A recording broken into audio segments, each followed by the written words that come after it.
So I found this tactic online, and the tactic creator and player of the game was saying that his tactic is inconsistent and he's probably not winning as many games as he wants to win on Football Manager. And he has obviously asked that we go ahead and fix this tactic for him to figure out what the problem is with his tactic. And just looking at it from the top of my head, I can have a number of changes that I'll possibly make to this tactic to make it a bit more consistent. And if you have contributions that you would like to make to this video as well, you can let me know in the comment section what possible changes you will likely make to this tactic to make it a bit more consistent.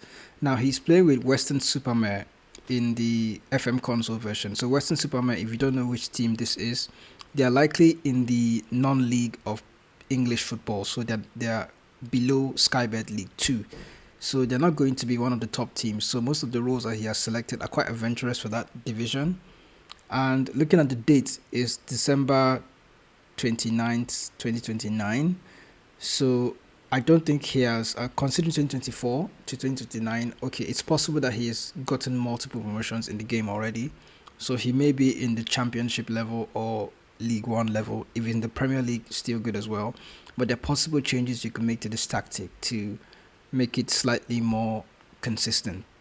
So I'm going to start with player instructions first, and then I'll move on to team instructions. And if you look at the tactic on screen, you'd see that there are no team instructions attached that I can see, except the mentality being positive, and that's the only access I have. I don't have access to all the other instructions. So we're going to start with player instructions first. And the first thing I want to do is that you notice that there are two inside forwards in this tactic, and both of them are playing on attack duty. And you have fullbacks on support duty that may or may not be overlapping the space created by the inside forwards on attack.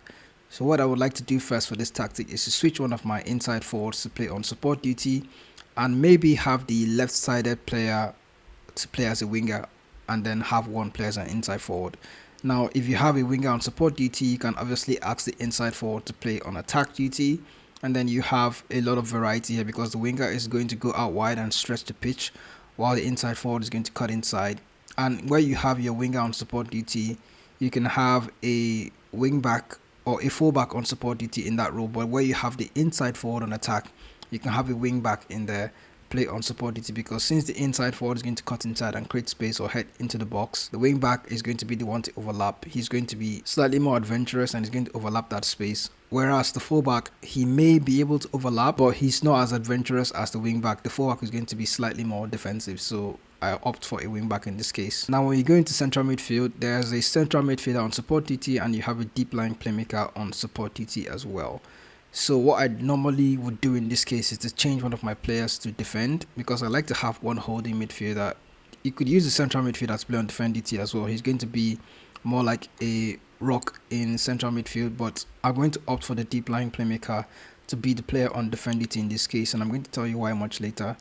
Looking at the central midfielder on support duty, you can leave him here on this row, but if I'm tweaking the tactic, I would like to go for a box-to-box midfielder on support duty, and then have a box-to-box midfielder that can help out in defense and help out in attack as well, and then have him beside a deep line playmaker that is also going to try to create chances for the team, even though he's holding his position in the center of midfield. In attack here, remember, we do have a deep line playmaker on defend duty, so you can afford to have your advanced playmaker play on attack. But the issue now is you have a striker that is a poacher that is playing on attack duty.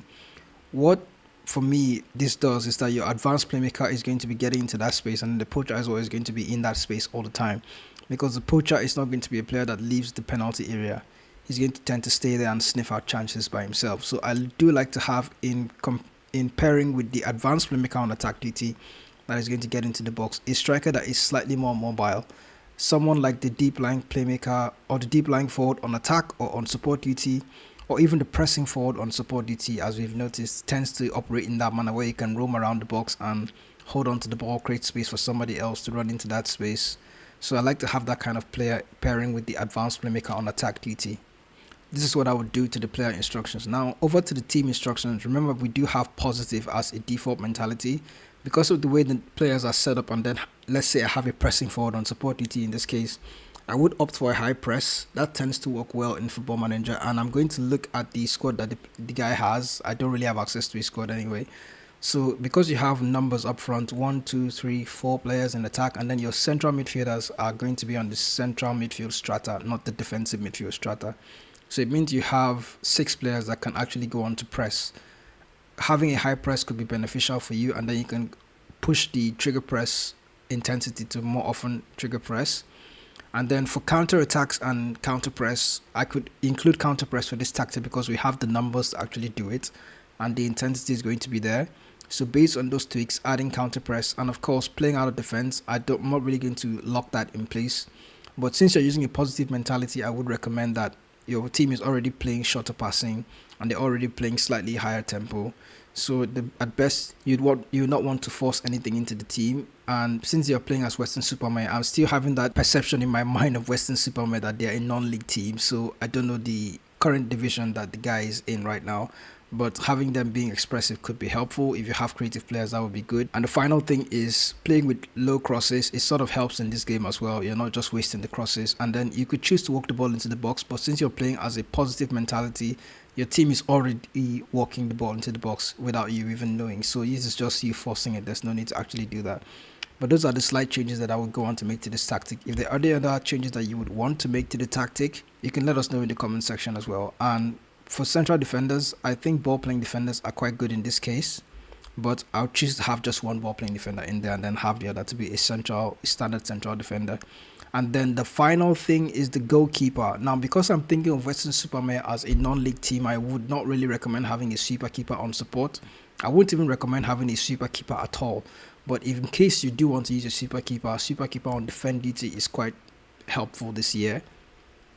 I would tweak my goalkeeper to play on defend, or have a standard goalkeeper altogether as a standard goalkeeper on defend. So these are the possible tweaks. Let me know in the comment section what you would likely change to this tactic.